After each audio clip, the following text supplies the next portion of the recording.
Hey guys, my name is Gloria and welcome back to my channel where I review all kinds of books but mainly lead towards darker fiction, and I also document my own quest to become a published writer. So today is Monday, and on Mondays I like to suggest other small booktubers that you can also follow if you like their stuff. And the booktuber I've chosen today is Bobby's Dusty Pages. Bobby has been on booktube for I think about 4 months now, and she's been putting out a lot of good videos. She reviews all kinds of books, but she does a lot of fantasy and dark fiction and graphic novel hauls and stuff.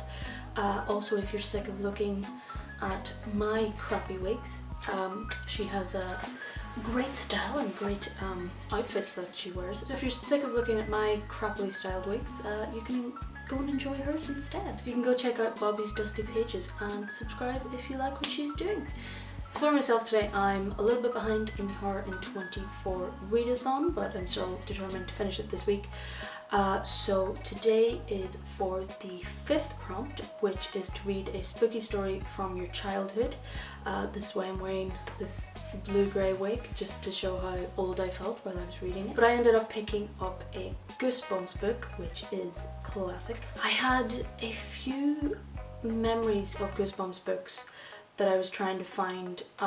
In particular, there was one that I eventually did find. It was, I very clearly remember the cover, and it was a skeleton in a hotel handing you a key, and it was one of those choose your own adventure things. And when the Black Mirror Bandersnatch episode came out, I immediately went back to that book and I was like, I got this.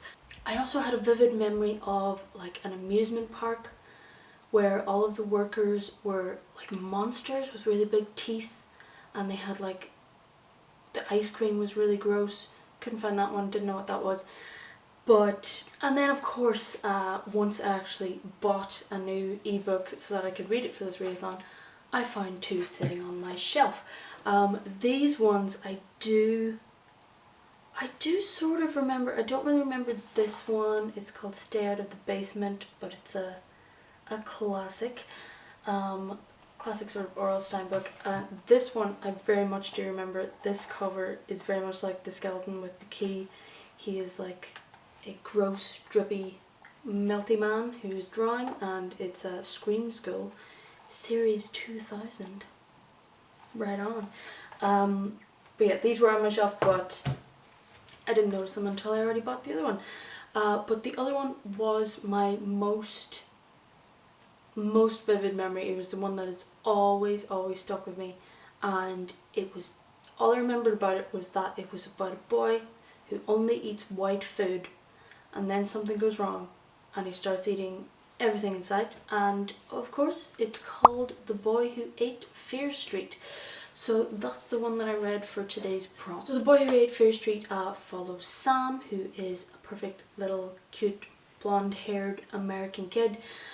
He's a bit of a picky eater. He only eats white foods.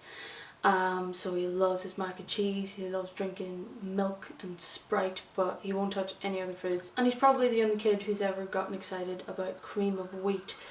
But he actually meets his friend's weird eccentric aunt, who is very into traveling the world, trying new things, being very into Eastern philosophies and sort of magic-y stuff.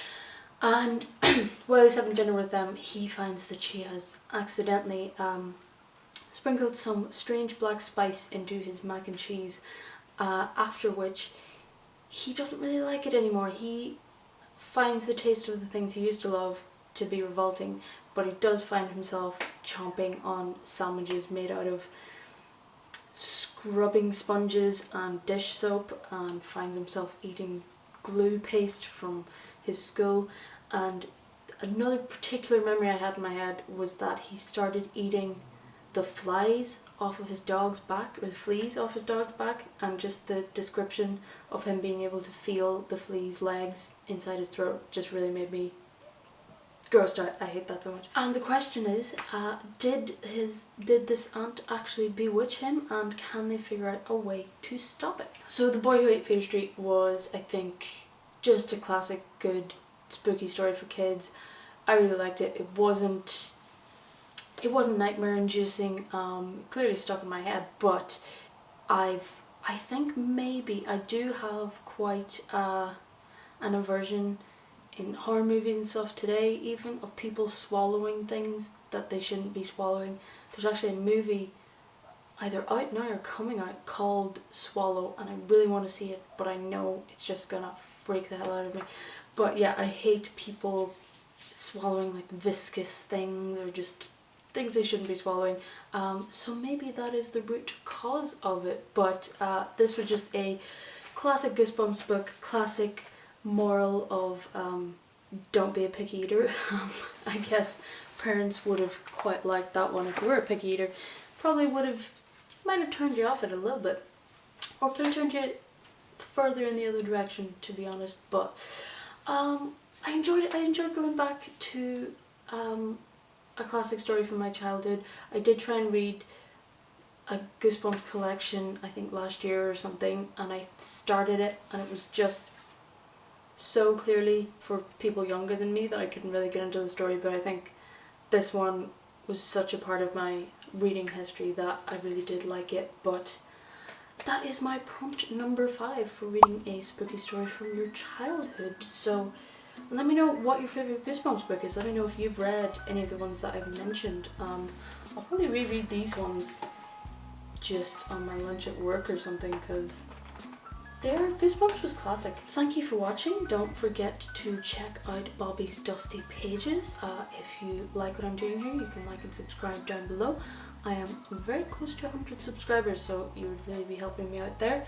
You can also check out my Instagram, where I'm close to 1,000 subscribers. That's crazy.